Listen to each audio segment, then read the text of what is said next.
अब चलो अब आगे देखते हैं, टेक्स्ट को प्रोसेस भी कर सकता है, टेक्स्ट प्रोसेसिंग। अब देखो प्रोसेसिंग का मतलब क्या होता है, सोचो तुम प्रोसेसिंग का मतलब क्या समझते हो।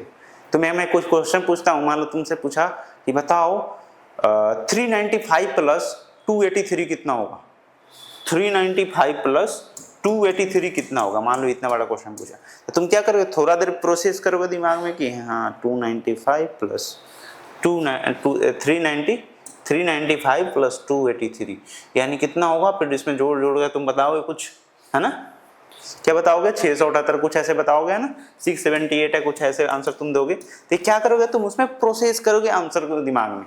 तो इसी तरह मशीन्स को भी अगर हमें करवाना है, कुछ सोचवाना, तो क्या करना पड़ेगा, वहां पे प्रोसेसिंग, प्री प्रोसेसिंग करना पड़ेगा, प्रोसेसिंग करना पड़ेगा ना। प्री प्रोसेसिंग क्या होता है, देखो पहले मॉडल को सिखा रहे हैं उसी समय में प्री प्रोसेसिंग कर दी, उसको क्या बोलते हैं, प्री प्रोसेसिंग। एक होता है प्रोसेसिंग, प्रोसेसिंग क्या होता है, उसी टाइम पे हम प्रोसेस कर रहे हैं।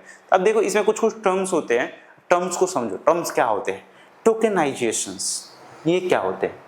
देखो तुम डायरेक्ट तुम जब पूछते हो ना, कोई भी क्वेश्चन पूछते हो या कोई भी टेक्स्ट देते हो मशीन्स को, तो पूरा लाइन एक बार में नहीं समझता, वो क्या करता है, इसको जो टेक्स्ट है उसको वर्ड में स्प्लिट कर देता है। जैसे कि देखो आई लव प्लेइंग फुटबॉल, इसको क्या करा, आई को अलग कर दिया, लव को अलग कर दिया, प्लेइंग को अलग कर दिया, फुटबॉल, इसको क्या बोलते हैं, टोकेनाइजेशन। इसमें और भी अलग अलग मेथड होते हैं, मे बी वर्ड नहीं, कभी ये हो सकता है तीन तीन कैरेक्टर को अलग अलग कर दी, ऐसे भी कर सकते हैं, ठीक है, तीन तीन कैरेक्टर को एक टोकन मान ली।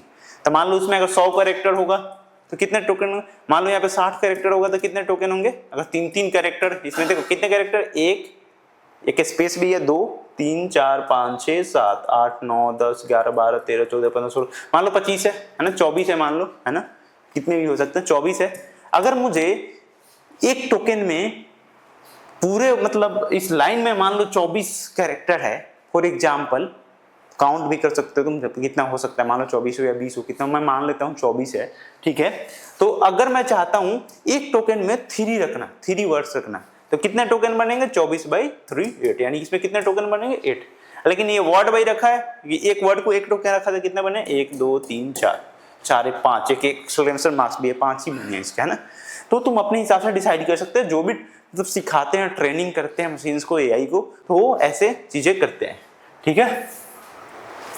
अब देखो स्टॉप वर्ड रिमूवल, मतलब जो मेन मतलब जो वर्ड, जो मतलब जिस बात के लिए उस सेंटेंस को लिखा गया है, अगर उसमें डायरेक्टली हेल्प नहीं कर रहा है तो उसको रिमूव कर दो। जैसे होता है ना, तुम देखो सेंटेंस लिखते हो ना, चाहे कोई तुम क्वेश्चन का आंसर लिखते हो, तो देखना उसमें मैक्सिमम चीजें यही होते हैं, वर्ब एडवर्ब वगैरह से, दिस इज, आई एम, ये सब चीजें होती है। बट तो मेन पॉइंट क्या होता है, जैसे मान लो this cat is on table, तो इसमें मेन पॉइंट क्या है, कैट है, टेबल है, ऑन है, ये क्या है, ये सारे कॉमन है, तुम हर जगह यूज करते हो, है ना। तो उसको क्या करो, उसको मतलब अब इतने बड़ा लिखने का जगह पे उसको वर्ड को कैसे ऐसे लिखा, तो कैट ऑन टेबल, इससे भी समझ में आ रहा है कि जो कैट है टेबल में है, टेबल पे है, तो इसमें भी क्या, the cat is on the table. तो क्या करता है, लैंग्वेज को ऐसे तोड़ के, स्टॉप वर्ड को हटा के सिंप्लीफाई करके फिर समझता है, ठीक है। अब देखो इसमें और होता है स्टेमिंग एंड लिमिटेशंस।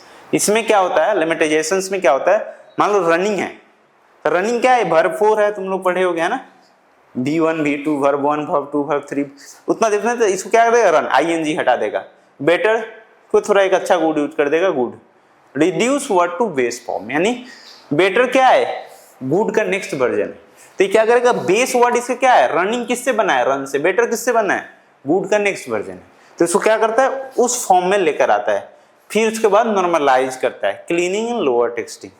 ये क्या करता है, मतलब कि मान लो तुम्हारे इसमें कैपिटल है, इसको स्मॉलर कर दिया, या उसमें कोई मान लो नॉइज है, ज्यादा स्पेस है, मान लो तुमने पैराग्राफ लिखा है, बीच में बहुत ज्यादा स्पेस दिया, तो उसको रिमूव करके क्या कर देगा, श्रिंक कर देगा, ठीक है। अब देखो ह्यूमन लैंग्वेज की जहां पे बात आती है ना, अगर लैंग्वेज की बात आती है उसमें ग्रामर्स भी होंगे, वर्ड्स भी होंगे, सारी चीजें होंगे, तो अगर हम जैसे समझते हैं वर्ड्स को, ग्रामर्स को, इसको भी उस हिसाब से, उसके हिसाब से लॉजिक से उसको ट्रेनिंग करना होगा, तभी जाकर ये आंसर्स अच्छे से दे पाएगा, है ना। तो उसके लिए क्या करना पड़ता है, सिंटेक्स को, ये भी क्या है जो हम लिखते हैं कि हु इज श्याम, हु क्या है, हु क्या है, यहाँ पे WH है। ये क्या कर रहा है, मतलब क्वेश्चन पूछ रहा है कि कौन, श्याम कौन है ना। अगर सोचो मैं लिख लूं इसमें हु की जगह लिख दूं हाउ इज श्याम, तो क्या हो जाएगा, हाउ इज श्याम मतलब मीनिंग उसका चेंज हो जाएगा, है ना। मीनिंग चेंज हो जाएगा, यानी कि देख रहे हो ये वर्ड, ये सिंटेक्स पूरे मीनिंग को चेंज कर दे रहा है। तो जब एआई आंसर कर रहा है या रोबोट आंसर कर रहे हैं या कोई भी चीज जो एआई सॉल्यूशन आंसर कर रहे हैं, तो उसमें क्या करना पड़ेगा, हमें इन सब चीजों का भी ध्यान में देना पड़ेगा, नाउन का, वर्ब का, फ्रेज का, ऑब्जेक्टिव का, जो भी तुमने ग्रामर्स में पढ़े थे वो सारी चीजों का यहाँ पे भी ध्यान रखना पड़ेगा, टेंस वगैरह का, हर चीज का, है ना। मान लो अगर मैं तुम्हें बोलूं ही इज गोइंग, मतलब वह जा रहा है, मतलब अभी प्रेजेंट में चल रहा है, ही वाज गोइंग पहले जा रहा था, यानी देख रहे हो सिर्फ सेंटेंस सेम है, इज की जगह वाज कर दिया तो पीछे का बात हो गया, तो है ना। तो अगर मशीन से अगर उल्टा पुल्टा करने लगे, मतलब प्रेजेंट को पास्ट में बताने लगे, फ्यूचर में बताने लगे, तो दिक्कत होगा। तो वहां पे भी क्या करना पड़ता है, इसको उस चीजों का भी ध्यान देना पड़ता है। तो यहाँ पे क्या करेगा, is the sentence order correctly, इसमें पूछ रहा है on the slide place the boy, place the boy, तो इसमें देखो द बॉय नाउन है, प्लेस क्या है वर्ब है, फ्रेज क्या है on the slide, the boy play on the slide. देखो इसको वो करोगे तो कैसे आएगा, पहले यहाँ पे आएगा noun plays on the slide. तो इस तरह क्या होता है, सेंटेंस फॉर्मेशन जिस तरह हम सीखते थे उसी तरह इसको भी क्या करता है, बहुत सारे एग्जाम्पल से इसको सिखाया जाता है, ट्रेन किया जाता है, तब जाकर इतने सारे चीजों को, कॉम्प्लेक्स चीजों को सोच पाता है। सोचो तुम्हें ग्रामर वगैरह ये सारी चीजें पढ़ने में कितनी दिक्कत हुई थी, ये सारी चीजें ये कर पा रहा है, मिनटों में सेकंडों में कर पा रहा है, ठीक है। देखो ये सिमेंटिक एनालिसिस भी कर सकता है। सेमांटिक एनालिसिस मतलब क्या होता है कि हम कोई बात बोल रहे हैं उसका मीनिंग समझता है। अगर मान लो मैं बोल रहा हूँ मैंगो, तो उसका मीनिंग से मैंगो क्या होता है, खाने का एक फ्रूट्स होता है जो क्या होता है, मीठा होता है, तो कच्चा होता है तो खट्टा होता है, और एक कच्चा होता है तो ग्रीन कलर का होता है, एंड पक्का होता है तो येलो कलर का होता है। तो सिर्फ मैंगो बोलने से क्या करा उसने, पूरा चीजें इमेजिन। तुमको मैं बोलूँ ऑरेंज, तो ऑरेंज, अच्छा मैं बोलूँ एप्पल, तो एप्पल बोलो तो एप्पल के बारे में तुम्हारा सारी चीजें माइंड में आ जाती है, उसकी फिगर वगैरह हर चीज माइंड में आ जाती है ना। तो उसी तरह क्या करता है ये भी सिमेंटिक एनालिसिस, क्या बोलते हैं, सिमेंटिक एनालिसिस। ये क्या कर सकता है, अगर तुम बोल रहे हो उसको the beach was a blast, beach क्या होता है, एक प्लेस होता है समुद्र के किनारे, सीज एरिया में जाते उसको साइड वाले एरिया का, उसको क्या बोलते हैं, बीच बोलते हैं। तो बीच अगर तुम बोले तो मेरे दिमाग में आ गया, चाहे तुम्हारे दिमाग में भी आ गया होगा, अच्छा सीज का जो साइड वाले एरिया होते हैं सारे क्या होते हैं, बीच होते हैं ना। तो बीच वाज अ ब्लास्ट, एंड बीच क्या है, एक प्लेस है। ब्लास्ट क्या है, ब्लास्ट का मतलब यहाँ पे नहीं कि कुछ ब्लास्ट हो गया, ब्लास्ट का मतलब क्या है, वहां पे काफी फन है ना, इस सेंस में। अब देखो ब्लास्ट का अलग अलग मीनिंग भी होता है। ब्लास्ट का मतलब कहीं पे कुछ घटना हो गया, वहां पे ब्लास्ट, मान लो गैस हो गया या कुछ भी हो गया, या अलग सब्सटेंसेस भी हो सकते हैं, ब्लास्ट हो सकते हैं। लेकिन यहाँ पे ब्लास्ट का मतलब क्या है, सिमेंटिक। देखो यहाँ पे सिमेंटिक, यहाँ मीनिंग क्या है, ब्लास्ट का मतलब यहाँ पे क्या है, फन टाइम, मतलब वहां पे ब्रिज पे जाओगे तो फन टाइम होगा, वहां पे जाकर ब्लास्ट, गैस ब्लास्ट थोड़ी करोगे। यहाँ पे देखो वाज का मतलब क्या है, पास्ट, ईज रहता तो क्या मतलब प्रेजेंट, विल रहता तो क्या होता फ्यूचर। तो ये क्या कर रहा है, ये सिमेंटिक एनालिसिस मतलब क्या हुआ इसमें कि मीनिंग्स को भी समझता है यहाँ पे, ठीक है। It was a great day at the beach, इसका मतलब क्या हुआ, it was a great day at a beach. ऐसे को शॉर्ट में लिखा है बट एक्चुअल में मीनिंग ये था ना, it was a great day at beach. Beach equal to a fun location, blast मतलब लॉट्स ऑफ फन, वाज मतलब हैपन बिफोर।